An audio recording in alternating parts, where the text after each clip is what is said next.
नमस्कार मित्रांनो, मी अमरदीप राऊत ऑफिशियल या यूट्यूब चॅनलवर आपले स्वागत करतो। मी आपल्यासाठी घेऊन आलेलो आहो वर्ग 12वा विषय राज्यशास्त्र, त्यामधील प्रकरण 5 समकालीन भारत सुशासन या प्रकरणावर आपण विस्तृत अशी नोट्स बघणार आहोत। मित्रांनो, तत्पूर्वी तुम्ही जर माझ्या चॅनलवर नवीन असाल तर चॅनलला सबस्क्राइब करून बेल आयकॉनला प्रेस करा, जेणेकरून नवनवीन व्हिडिओची नोटिफिकेशन सर्वात आधी तुमच्यापर्यंत पोहोचेल। चला तर मित्रांनो, व्हिडिओला सुरुवात करूया। प्रकरण 5 समकालीन भारत सुशासन, यामध्ये सुशासनाची उत्पत्ती आणि अर्थ। 1990च्या दशकामध्ये जगात अनेक बदल झालेत। त्यामध्ये आपल्याला ते बदल पुढील प्रमाणे सांगता येईल। त्यामध्ये नंबर 1, जागतिक अर्थव्यवस्थेचे जागतिकीकरण। यामध्ये जागतिकीकरणाचे अनेक पैलू आहेत। त्यामध्ये दूरसंचार क्षेत्रातील तंत्रज्ञानाच्या क्रांतीमुळे इंटरनेट, मोबाईल, संपर्क यंत्रणा, टीव्ही यात विकास झाला आणि सोशल नेटवर्किंगमुळे तात्काळ संपर्क करता येऊ लागला आणि प्रशासकीय यंत्रणेमध्ये पारदर्शकता आली। आंतरराष्ट्रीय आर्थिक संबंध बदलले, व्यापार आणि गुंतवणूक यावर भर दिला गेला। यामुळे आंतरराष्ट्रीय निधी पुरवणाऱ्या संस्थांचे महत्त्व वाढले। त्यानंतर नंबर 2, आंतरराष्ट्रीय संस्था। आंतरराष्ट्रीय नाणेनिधी, जागतिक बँक, आशियाई विकास बँक, संयुक्त राष्ट्र विकास कार्यक्रम, संयुक्त राष्ट्र पर्यावरण कार्यक्रम, संयुक्त राष्ट्र बालकांसाठीचा आकस्मिक निधी इत्यादी आंतरराष्ट्रीय निधी पुरवणाऱ्या संस्थांचा प्रभाव वाढला। या निधी पुरवणाऱ्या संस्थांनी तिसऱ्या जगातील राष्ट्रांच्या धोरणावर प्रभाव टाकला। या संस्थांना मदत घेणाऱ्या राष्ट्रांच्या पारंपरिक प्रशासकीय व्यवस्थेत सुधारणा हव्या होत्या। त्यानंतर नंबर 3, बिगर राजकीय अभिकर्ती। स्वयंसेवी संस्था आणि बिगर शासकीय संस्थांनी लोक प्रशासनात मोठी भूमिका बजावण्यास सुरुवात केली। दिरंगाई, लालफितीचा कारभार आणि भ्रष्टाचार ही वैशिष्ट्ये असलेल्या पारंपरिक, कालबाह्य आणि महाकाय लोकप्रशासनात सुधारणा घडून त्या जागी प्रतिसाद देणारे, जबाबदार, सहभागास वाव देणारे आणि समतेवर आधारित असे लोक प्रशासन निर्माण करणे असा हेतू होता। हा नवा दृष्टिकोन सुशासन म्हणून ओळखला जातो। हा दृष्टिकोन राज्य संस्था आणि नागरी समाज यांच्यातील आंतरसंबंधाचा विचार करतो। हा दृष्टिकोन प्रशासन हे नियमांनी बांधलेले न राहता ते नागरी केंद्रित होण्याची गरज प्रतिपादित करते। त्यानंतर आहे नागरी समाज म्हणजे काय?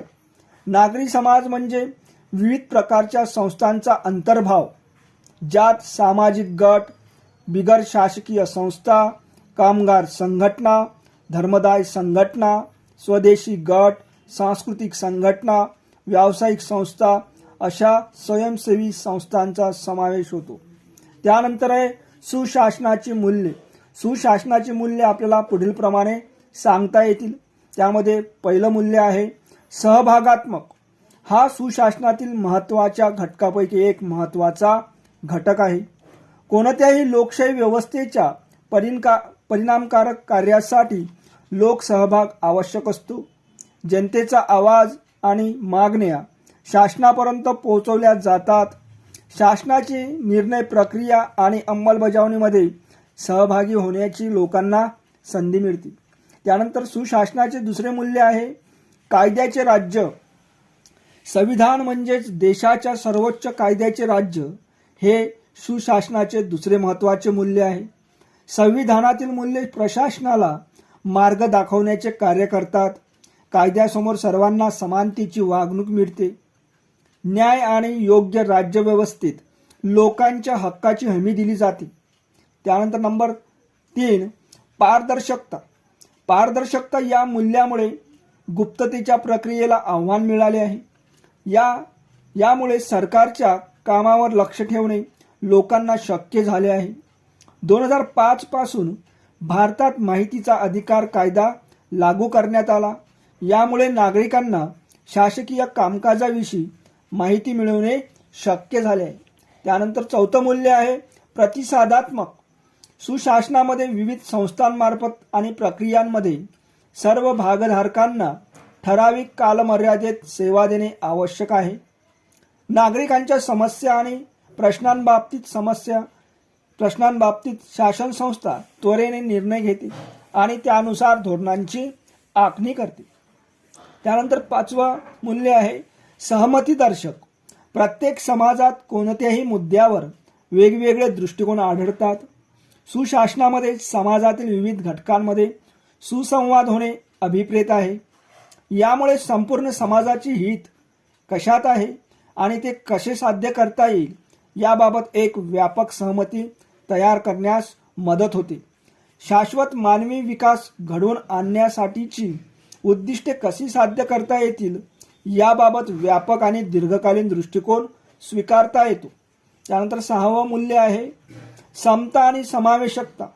समाजाचे हित हे सर्व सदस्यांच्या मनात आपण या समाजाचे घटक आहोत ही भावना रुजवण्यावर अवलंबून असते. कोणाच्याही मनात आपण समाजाच्या मुख्य प्रवाहापासून बाजूला आहोत अशी भावना नसावी. यासाठी सर्व गटांना विशेषतः दुर्बल घटकांचे हित साध्य करण्यासाठी आणि सुधारणा करण्यासाठी त्यांना संधी दिली जावी. त्यानंतर सातवं मूल्य आहे परिणामकारकता आणि कार्यक्षमता. यामध्ये सुशासन म्हणजे समाजातील संस्थांनी आणि प्रक्रियांनी साधन संपत्तीचा सुयोग्य वापर करून समाजाच्या गरजा पूर्ण करणे. सुशासनात अंतर्भूत असलेली कार्यक्षमतेची संकल्पना म्हणजे नैसर्गिक साधन संपत्तीचा सुयोग्य वापर आणि पर्यावरण रक्षण होय. त्यानंतर शेवटचं जे मूल्य आहे ते म्हणजे उत्तरदायित्व. सुशासनात उत्तरदायित्व या संकल्पनेला खूप महत्त्व आहे.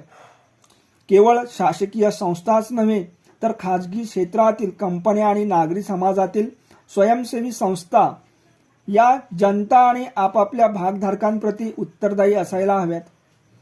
निर्णय कोणी घेतले किंवा कार्यवाही कोणी केली आणि घेतलेले निर्णय संस्थांतर्गत घेतले की बाह्य घटकांनी यावर कोण कोणाला उत्तरदायी आहे हे अवलंबून असते. एकूणच कोणतीही संस्था ही त्यांना उत्तरदायी असते. ज्यांच्यावर संस्थेच्या निर्णयाचा आणि कार्यवाहीचा परिणाम होऊ शकतो. उत्तरदायित्वासाठी पारदर्शकता आणि कायद्याचे राज्य असण्याची गरज असते. त्यानंतर आहे सुशासनासाठीचा पुढाकार आणि भारतातील नागरिक केंद्रित प्रशासन. यामध्ये आपल्याला असं सांगता येईल स्वातंत्र्योत्तर काळात भारताने समाजवादी आणि कल्याणकारी विकासाचा आराखडा किंवा विकासाचे धोरण स्वीकारले. विकासाभिमुख प्रशासनाचा भर जरी लोक सहभागावर असला तरी नियमितपणे प्रयत्न करून आणि कार्यक्रम घेऊन सुद्धा प्रशासकीय प्रक्रियेमध्ये जनतेचा खराखुरा सहभाग मिळवता आला नाही. भारत सरकार सार्वजनिक कार्मिक जनशिकायत आणि पेन्शन मंत्रालयाअंतर्गत प्रशासकीय सुधारणा आणि जनशिकायत विभाग भारतातील प्रशासकीय सुधारणाकडे लक्ष देते. त्याची उद्दिष्टे आहेत. त्यामध्ये नंबर 1 शासनाची धोरण संरचना आणि प्रक्रियामध्ये प्रशासकीय सुधारणांना चालना देणे. 2 तक्रार निवारणावर भर देऊन नागरिक केंद्रित प्रशासनास प्रोत्साहन देणे. 3 ई प्रशासनामध्ये नाविन्यपूर्ण सुधारणा घडवून आणणे. दुसऱ्या प्रशासकीय सुधारणा आयोगाची नेमणूक भारतातील लोकप्रशासनाच्या व्यवस्थेत परिपूर्ण बदल घडवून आणण्यासाठी करण्यात आली होती.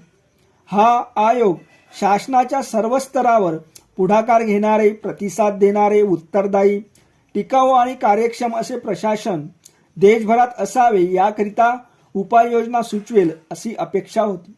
आयोगाने अशी भूमिका घेतली की जर प्रशासन नागरिक केंद्रित असायला हवे असेल तर ते सहभागास प्रवृत्त करणारे आणि पारदर्शक असायला हवे. ते परिणामकारक, कार्यक्षम आणि नागरिकांना प्रतिसाद देणारे हवे.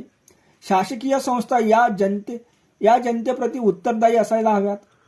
राज्य संस्थेच्या प्राथमिक कामापैकी एक काम म्हणजे लोककल्याण साधने हे होय.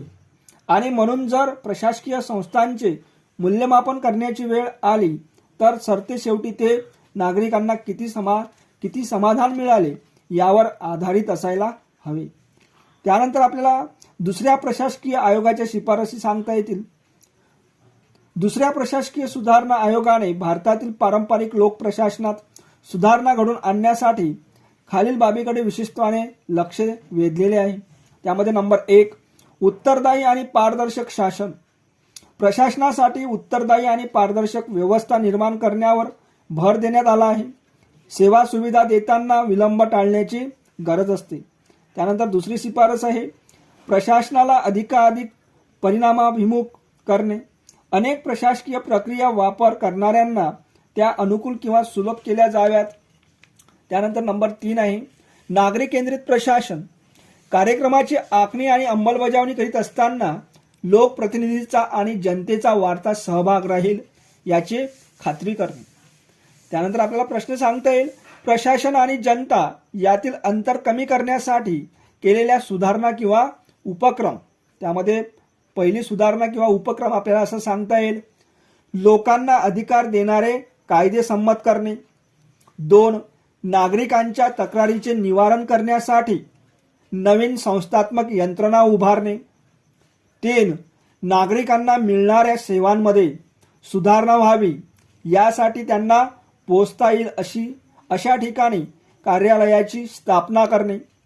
4, नोकरशाहीमुळे होणारा विलंब टाळण्यासाठी प्रक्रियांमध्ये सुलभता आणणे। 5, अंतर्गत बाबीत कार्यक्षमता वाढवण्यासाठी तंत्रज्ञानाचा वापर करणे। 6, चांगली कामगिरी केली आहे अशा कर्मचाऱ्यांना सन्मानित करणे। 7, संस्थेतील अंतर्गत शिस्तपालन सुधारणे। 8, नियमन आणि नियंत्रण कमी करणे। 9, सार्वजनिक कार्यक्रम आयोजित करणे। त्यानंतर आहे भारतातील प्रशासकीय सुधारणा।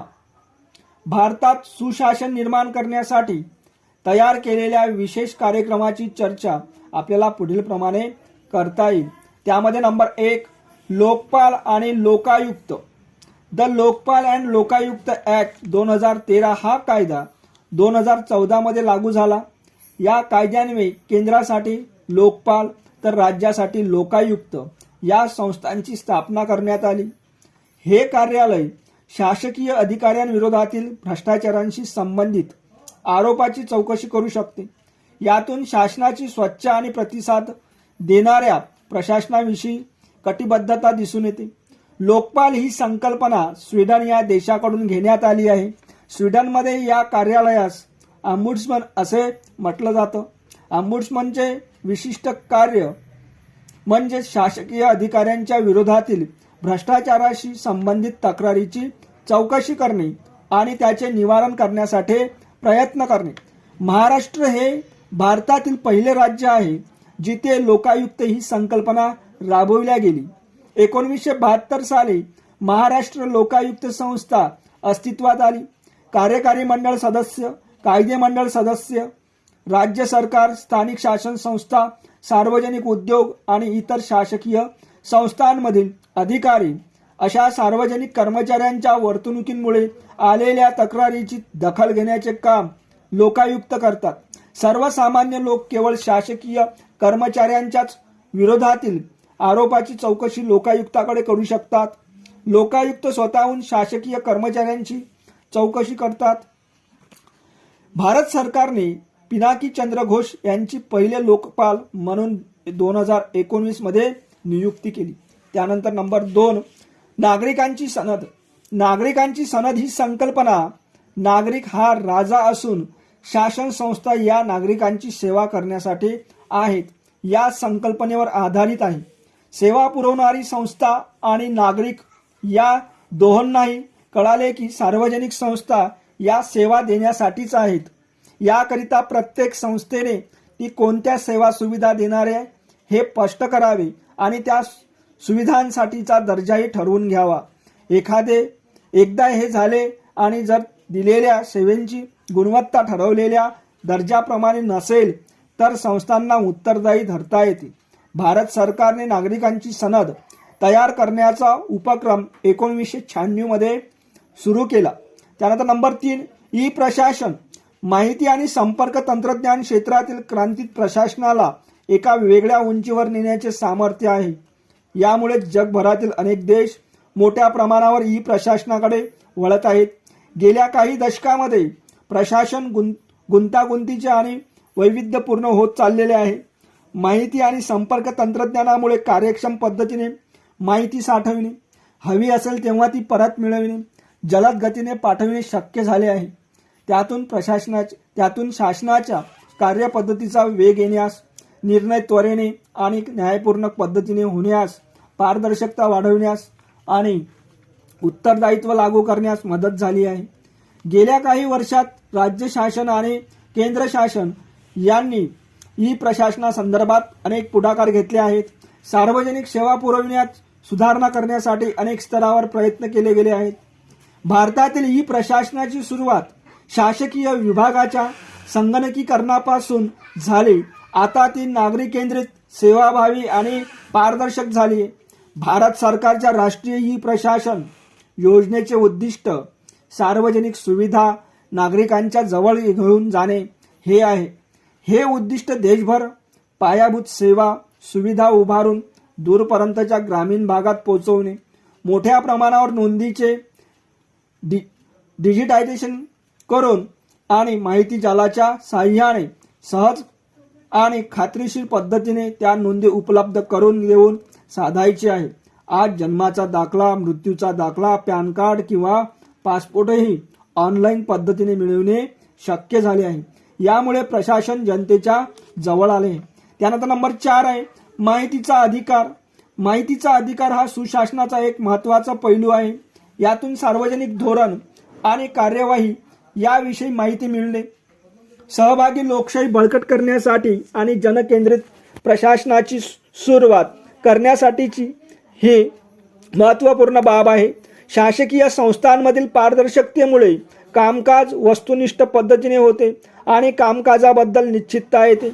नागरिकांना परिणामकारक रीतीने प्रशासनात सहभागी होता येते. माहितीचा अधिकार ही सुशासनाची मूलभूत गरज आहे. त्यानंतर नंबर 5 नागरिकांचा प्रशासनातील सहभाग. नागरिकांचा प्रशासनातील सहभाग हा सुदृढ लोकशाहीला बळकट करतो. पारंपरिक प्रातिनिधिक लोकशाही व्यवस्था सुधारण्यासाठी आणि तिचे रूपांतर जास्त प्रतिसादात्मक आणि सहभागात्मक लोकशाहीमध्ये होण्यास हातभार लावतो. त्यानंतर आहे ई प्रशासनाच्या उद्दिष्टांचे 6 स्तंभ. महाराष्ट्र शासनाने ई प्रशासन सक्रिय आणि प्रतिकारात्मक करण्याच्या दृष्टीने उद्दिष्टांचे 6 स्तंभ निश्चित केले आहेत. ते आपल्याला पुढील प्रमाणे सांगता येतील. त्यामध्ये पहिला स्तंभ आहे धोरण आणि कायद्याची चौकट. बदलत्या काळानुसार किंवा तंत्रज्ञानानुसार कायद्याच्या चौकटीत नियमितपणे सुधारणा करणे. दुसरा स्तंभ आहे क्षमता बांधणी. कार्यालयीन कर्मचाऱ्यांची क्षमता वाढविणे गरजेचे असते, त्याला क्षमता बांधणी असे सुद्धा म्हणतात. त्यानंतर तिसरा स्तंभ आहे वित्त पुरवठा. वेळेवर आणि पुरेसा वित्त पुरवठा करण्याची यंत्रणा सुनिश्चित करणे. चौथा स्तंभ आहे संस्थात्मक चौकट. ई प्रशासनाच्या योजना निर्माण करून त्याचे निर्देशन करण्यासाठीची प्रशासकीय यंत्रणा विकसित करते. पाचवा स्तंभ आहे ई प्रशासनाची एकत्रित पायाभूत सेवा यंत्रणा. ई प्रशासनासाठी डेटा सेंटर, समान सेवा केंद्र आणि राज्यव्यापी एरिया नेटवर्क विकसित करणे ह्या ई प्रशासनाच्या एकत्रित पायाभूत सेवा यंत्रणा आहेत. त्यानंतर स्तंभ 6वा आहे समान राज्यव्यापी प्रकल्प. शासनाच्या विभागासाठी E tenders, SMS gateway, payment gateway इत्यादी सुविधा निर्माण करणे आणि त्यांच्यात समन्वय साधणे हे समान राज्यव्यापी प्रकल्प सांगता येतील. त्यानंतर आहे विशेष संस्थात्मक यंत्रणा. सुशासनाचे फायदे समाजातील सर्व घटकांना मिळायला हवेत. समाजातील काही दुर्बल घटकांसाठी संविधानात सामाजिक, आर्थिक आणि राजकीय स्वरूपाच्या संरक्षक तरतुदी केलेल्या आहेत. शासनाने या संरक्षक तरतुदीशिवाय समाजातील विविध घटकांचे हक्क जपण्याच्या दृष्टीने खालील काही आयोगाची निर्मिती केली आहे. ते आयोग पुढील प्रमाणे सांगता येतील. त्यामध्ये नंबर 1 आहे राष्ट्रीय अनुसूचित जातीसाठीचा आयोग. राष्ट्रीय अनुसूचित जाती आयोग हा अनुसूचित जातीसाठीच्या संविधानिक संरक्षक उपाययोजनेच्या संदर्भात काम करतो. अनुसूचित जातींना अधिकारापासून वंचित ठेवले गेले असले तर अशा प्रकरणाची चौकशी करतो. नंतर 2 नंबरचा आयोग आहे राष्ट्रीय अनुसूचित जमातीसाठीचा आयोग. राष्ट्रीय अनुसूचित जमातीचा आयोग हा संविधानाने हमी दिलेल्या संरक्षक उपाययोजनांच्या संदर्भात काम करतो. प्रामुख्याने अनुसूचित जमातीचे अधिकार हिरावून घेतल्या गेलेल्या प्रकरणांची चौकशी करतो. नंतर नंबर 3 आयोग आहे राष्ट्रीय मानवाधिकार आयोग. संविधानाने हमी दिलेल्या जीविताचा हक्क, स्वातंत्र्याचा हक्क, समता आणि प्रतिष्ठेच्या अधिकाराच्या संरक्षणासाठी सदर आयोग काम करतो. नंतर नंबर 4 आयोग आहे राष्ट्रीय महिला आयोग. राष्ट्रीय महिला आयोगाची स्थापना महिलांच्या तक्रारीचे निवारण करण्यासाठी तसेच महिलांच्या सामाजिक आणि आर्थिक विकासात चालना देण्यासाठी केली आहे. हा आयोग महिलांच्या हिताच्या दृष्टीने अतिशय महत्त्वाचा आयोग आहे. त्यानंतर नंबर 5 राष्ट्रीय बाल हक्क संरक्षण आयोग. देशभरात बालकांच्या हक्काचे संरक्षण करणे, बाल हक्कांना प्रोत्साहन देणे आणि त्याचा बचाव करणे यासाठी हा आयोग कार्यरत आहे. आयोगाच्या व्याख्येप्रमाणे 0 ते 18 वयोगटातील व्यक्तींना बालक समजले जाते. त्यानंतर 6 राष्ट्रीय मागासवर्गीय आयोग. राष्ट्रीय मागासवर्गीय आयोग हा सामाजिक आणि आर्थिकदृष्ट्या मागासवर्गीयांच्या कल्याणावर भर देतो. त्यानंतर शेवटचा आयोग आहे 7 नंबरचा आयोग आहे राष्ट्रीय अल्पसंख्याक आयोग. राष्ट्रीय अल्पसंख्याक आयोग हा अल्पसंख्याकांचे संरक्षण करण्यासाठी संसद आणि राज्याच्या विधिमंडळाने पारित केलेले कायदे आणि संविधानाने दिलेले संरक्षण विषयक तरतुदीच्या कार्यांवर देखरेख करण्याचे काम हा आयोग करतो. नंतर शेवटचा आयोग आहे राष्ट्रीय ग्राहक वाद निवारण आयोग. राष्ट्रीय ग्राहक वाद निवारण आयोग हा आयोग ग्राहकांच्या वादाचे निवारण करतो. भारतीय संविधानाने मूलभूत अधिकार आणि राज्य धोरणाच्या मार्गदर्शक तत्वाद्वारे सुशासनाच्या चौकटीची मांडणी केली आहे. यावर आधारित सुशासनासाठीचे संस्थात्मक चौकट विकसित करण्याचा शासनाने प्रयत्न केला आहे. अशा प्रकारे मित्रांनो प्रकरण 5 समकालीन भारत सुशासन या संदर्भात आपण सविस्तर अशी नोट्स बघितली. मित्रांनो व्हिडिओ जर आवडला असेल तर व्हिडिओला लाईक करा, शेअर करा आणि चॅनलला सबस्क्राईब करा. थँक्यू.